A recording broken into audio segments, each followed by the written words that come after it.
I hadn't even stepped out of my car when a harsh flashlight beam hit straight into my eyes. It was close to 2 a.m., and I had just pulled into my driveway after a brutal shift at dispatch. I live alone in a quiet cul-de-sac lined with identical townhomes, all ruled by an overly strict HOA.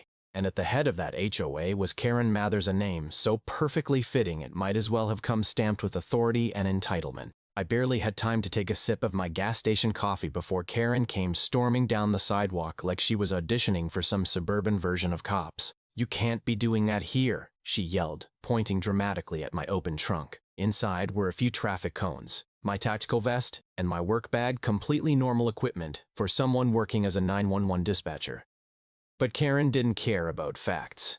She saw something unfamiliar and immediately decided it was suspicious. "Doing what?" I asked, still halfway seated inside my car. "Working at night in violation of HOA rules," she snapped, folding her arms like she personally owned the entire street. "We have noise regulations, and trench coats or tactical gear are absolutely not allowed." I blinked, trying to process that. "Tactical gear?" She pointed at my vest as it had personally insulted her. "And those cones," she added sharply. "You can't set up whatever this is here." "I'm on break," I said calmly. "Dispatcher. Midnight shift. I just got home." Karen narrowed her eyes, clearly unconvinced. "You think I'm stupid? You've been sneaking out at night for weeks, working from your garage. I've seen you." "It's literally my job," I replied. "Well, I already called the police. They're on their way." I let out a dry laugh. "You did what?" She lifted her chin smugly. "HOA regulations clearly state that any commercial activity must be registered and approved. You think no one notices just because it's nighttime."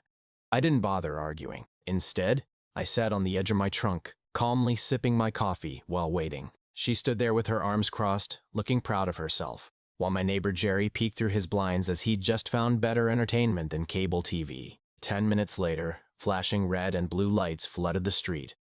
2 officers stepped out of their vehicle, and one of them immediately recognized me. "Olivia," Officer Grant said as he approached. "You okay?" Karen's expression instantly dropped. "Hey, Grant," I said, "just got off shift. Was heading inside when the HOA president here decided to call you." Grant turned to Karen. "Ma'am, this is Olivia Tran. She's a dispatcher at Central. We work with her every night." Karen's mouth opened and closed like she didn't know what to say. "But she's working from her garage," she insisted weakly. "That's not allowed." "I literally coordinate emergency response through a headset," I said, "from a city office. I'm not running a SWAT operation out of my living room." Karen looked like she'd just bitten into something sour. Officer Grant tried to hide a smile. "No laws are being broken here, ma'am. Just someone trying to go home and get some rest after work." I gave Karen a small wave. "Appreciate the warm welcome, though." Her heels clicked sharply as she stormed away, clearly furious. But I had a feeling that wasn't the end of it. The next morning, I woke up to the faint sound of paper rustling outside my front door. Not wind, not birds' paper. Still in my bathrobe, I opened the door and found exactly what I expected, a violation notice. Immediate notice of non-compliance. Karen had struck again. This time, she cited me for unauthorized commercial activity, public display of emergency equipment, and my personal favorite, creating an intimidating aesthetic inconsistent with neighborhood standards. I actually laughed out loud. I couldn't decide whether to be offended or impressed. The woman had turned clip art and legal jargon into weapons like some kind of suburban supervillain. I took the notice inside, stuck it on my fridge like a trophy, and poured myself another cup of coffee. That night, I brought my vest inside just to avoid another unnecessary confrontation. But when I stepped into my garage to grab something from storage, I noticed something off. The latch was open. I never leave it unlocked, not after catching teenagers using my recycling bins as a skateboard ramp. I stepped inside. My traffic cones were gone. That's when I got angry. I filed a report online, noting possible HOA-related retaliation. It wasn't a huge theft, but it crossed a line. Karen might think she rents the neighborhood, but taking someone's property is still a crime. The next day, Officer Grant stopped by. I was in the middle of making ramen and nearly burned my tongue when I opened the door. "Morning, Olivia," he said. "Got your report." "Thanks for coming," I replied. "Someone got into my garage and took city-issued cones." He raised an eyebrow. "You think it's your friend from the other night?" "She's not exactly subtle," I said. and she already hit me with a violation notice. He let out a low whistle. Petty doesn't even begin to cover it. He jotted down a few notes. I'll check around. There are security cameras on this street. Jerry's got a doorbell cam, right? I nodded. He lives for neighborhood drama. Probably has everything recorded.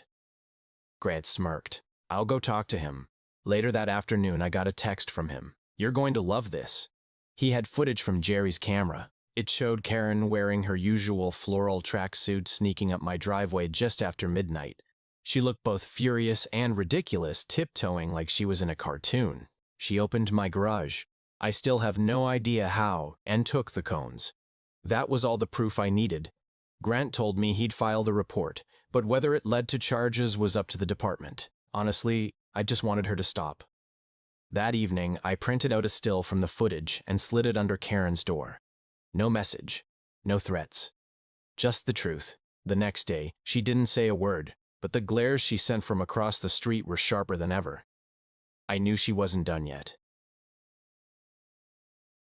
3 days passed without a single peep from her. No violation notices, no passive-aggressive emails, no surprise visits with her annoying little dog Buster, conveniently sniffing around my mailbox. It felt suspicious. For a moment, I wondered if maybe the footage had actually humbled her. Then the email arrived. Subject: Formal HOA complaint review. Attendance required. The meeting was scheduled for Friday night at 8 p.m. in the clubhouse. Not exactly ideal after a week of overnight shifts. But there was no way I was letting Karen drag my name through the mud unchallenged. So I showed up in full uniform. Polished badge. Headset in my bag. ID clipped in place. Let's just say I wanted to make a statement. Karen was already seated at the front of the room, positioned like she was presiding over a courtroom. 3 other board members sat beside her, trying to appear serious though they mostly looked bored. Miss Tran, Karen began, tapping her pen against the table like a judge preparing to deliver a verdict. We've called this meeting to address multiple complaints from residents regarding your nighttime activities. I raised an eyebrow. Which residents? She hesitated slightly. Anonymous reports. Of course they were. We're concerned that your presence and equipment are causing distress among neighbors, she continued. And, under Section 4.3 of the HOA Handbook, properties must not resemble, quote, emergency or enforcement operations without prior approval. I calmly held up my dispatcher ID. This is literally my job. From your garage? She challenged immediately. I took a slow breath. No. From the city dispatch center. But if I happen to take my lunch break in my driveway or bring my gear home because I'm heading back in a few hours, that doesn't break any laws or your rules. And if you want to push that argument, I have doorbell footage of someone committing an actual crime. That shifted the entire mood in the room. Karen's lip tightened. The alleged theft is still under review. Not by me, I replied. By the department. Officer Grant is handling it. One of the board members, a man named Dave, who had mostly been nodding along, leaned forward. Do you have a copy of that footage? I do. I slid a flash drive across the table. Time-stamped. Full resolution. Karen went completely silent. For the first time since this whole situation started, she actually looked nervous. The board members exchanged quiet murmurs among themselves. Dave cleared his throat. We'll take this under advisement, he said. In the meantime, Olivia, we suggest keeping your equipment out of public view when possible, just as a courtesy. Already doing that, I replied, but I'd also recommend that no one break into my garage again. I stood up, thanked them, and walked out. As I headed toward my car, I caught a glimpse of Karen rushing toward the clubhouse restroom, her heels clicking fast like her blood pressure had suddenly spiked. I almost felt bad. Almost. I had stood my ground, but something in her expression told me she wasn't finished. She didn't just want to win. She wanted to punish. And honestly, I was getting tired of constantly defending myself. I thought things might settle down after the meeting. They didn't. The following week, someone filed a noise complaint with the city anonymously, of course claiming I was running surveillance drills out of my garage late at night. Another complaint said I was revving my engine at 2 a.m. I drive a Prius.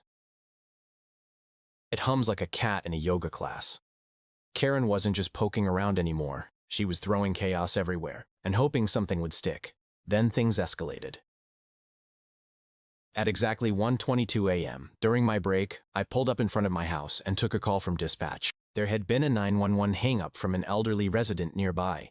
Following protocol, I stayed on the line, coordinating with the responding officer while reviewing previous incident logs. My windows were closed. My voice was low. And then, tap, tap, tap.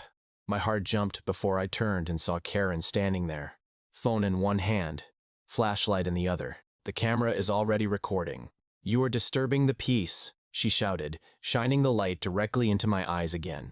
Caught on camera talking on your phone during quiet hours. That's a violation. I ended the call and rolled my window down halfway. Karen, I'm working. Illegally, she snapped. And I've reported you to both the HOA and the city this time. Something inside me finally snapped. I had tried being polite. I had tried staying calm. Now I was done. Karen, do you know how many 911 calls I handled tonight? I said, my voice steady but sharp. 37. I dispatched ambulances to a major crash on I-84. I talked a teenager out of hurting herself. I stayed on the line while a woman hid from her abusive ex. I stepped out of the car, looking her straight in the eyes. And now I'm sitting here during my unpaid break, being harassed by you. She blinked, clearly caught off guard. I held up my ID again. You think you've caught me doing something wrong? Go ahead, show that footage to the city. And while you're at it, show them the video of you breaking into my garage, the false complaints, and that meeting where you tried to intimidate me in front of the board. She actually stepped back. That's when Officer Grant's patrol car pulled up again. This time, I hadn't even called. Karen, he said as he approached, we've received 3 nuisance complaints tonight, all from your address. What? I was just trying to protect the neighborhood. You filed 6 unfounded complaints in the last 2 weeks, he said calmly. At this point, it qualifies as misuse of non-emergency services. City ordinance allows us to pursue a restraining order if it continues. Karen opened her mouth, then closed it again. Let me walk you back to your house, Grant added, just a little too cheerfully. I stood there, half laughing and half stunned as he escorted her away. For once, Karen had absolutely nothing to say. The next morning, a new sign appeared in her yard, for sale by owner. The news spread quickly. The self-proclaimed queen of the cul-de-sac was stepping down. And me, I went back to my shifts, my traffic cones safely stored away, and my peace finally restored.